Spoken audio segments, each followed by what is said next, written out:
ជាសូបិនឬក៏ជាការពិតអារម្មណ៍នោះដិតដូចជាមានពិតមែនយកដៃស្ទាបមាត់ថានេះជាការពិតឬលេងស្នាមថាបដូចឈ្លក់វងវែងដែលជប់មាត់ខ្ញុំនៅឡើយស្នាមថាបមួយនោះដិនក្នុងបេះដូងខ្ញុំចង់ជួបម្ចាស់បងមកនោះណាដែលហ៊ានលួចថាខ្ញុំយ៉ាងច្បាស់មិនក្រែងចិត្តខ្ញុំឡើយនោះគឺជាសូបិនមិនអស់ចិនព្រោះវាដូចជាការបាំងពួននៅជាប់នឹងជាប់មាត់ជាប់ក្នុងចិនខ្ញុំនៅឡើយ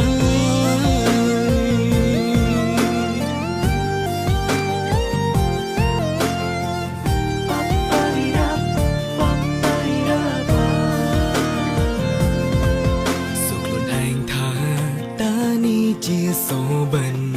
ឬក៏ជាការពិតអារម្មណ៍នោះដិតដូចជាមានពិតមែនយកដៃស្ទាបមាត់ថានេះជាការពិតឬលេងស្នាមថាបដូចឈ្លក់វងវែងដែលជប់មាត់ខ្ញុំនៅឡើយស្នាមថាបមួយនោះដិនក្នុងបេះដូងខ្ញុំចង់ជួបម្ចាស់បងមកនោះណា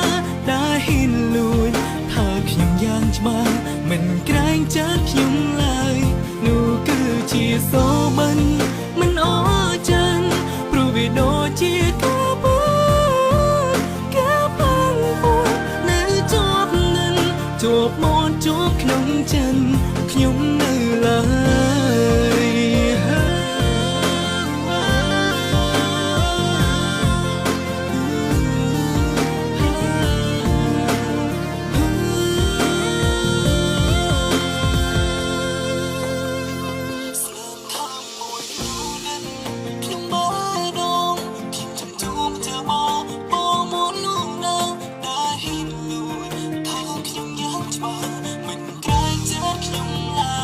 នោះគឺជាសូបិន